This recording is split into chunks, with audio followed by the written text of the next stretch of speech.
13 News Now at 4 is back and with more on President Biden's historic announcement this weekend. So joining me in the studio this afternoon is political analyst Leslie Caughell from Virginia Wesleyan University. So thank you so much for coming on. This is what everybody's talking about. So we thought we would bring in an expert to kind of help us iron things out. Thank you for having me. So I think it's a really big deal that we're hearing about all the money that's pouring in since this change happened. I think Harris is announcing $80 million, and so it would be, what, less than 24 hours or about 24 hours? What does that money say about this change? I think that tells you how enthusiastic the Democratic base is about having somebody else on the top of the ticket aside from President Joe Biden. Mm-hmm.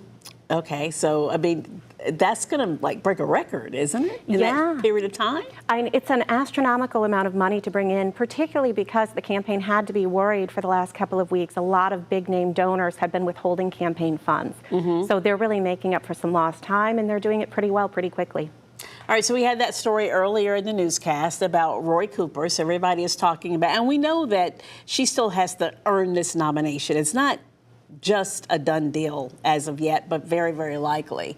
So people are trying to talk about vice presidential picks. Roy Cooper's name is on there, Andy Beshear's, the governor of Illinois, Mark Kelly from Arizona, and a number of people. What do you think? Do you think Roy Cooper is a possible pick? I think he's certainly possible. I don't think he's a probable pick. Okay. And I would just say one of the things that the Harris ticket has going for it right now is youth. And he's older than Harris. He would be, if they won, about the same age as Joe Biden was when he entered the White House. Ah. So to the extent you're kind of making an argument about this being a transformational candidacy and passing the torch to a new generation, it doesn't really fit into that narrative. But people say North Carolina battleground. I guess it was 2008 when Obama won that state, but it's gone red since then. He's a popular governor in North Carolina. He is. I believe the last public opinion polls I saw had his popularity at 53% in a state that, at least right now, the President Trump campaign is pretty confident they'll carry. So to the extent that kind of Governor Cooper is part of the conversation, I think he's got two things really going for him. One is he has a relationship with the vice president already.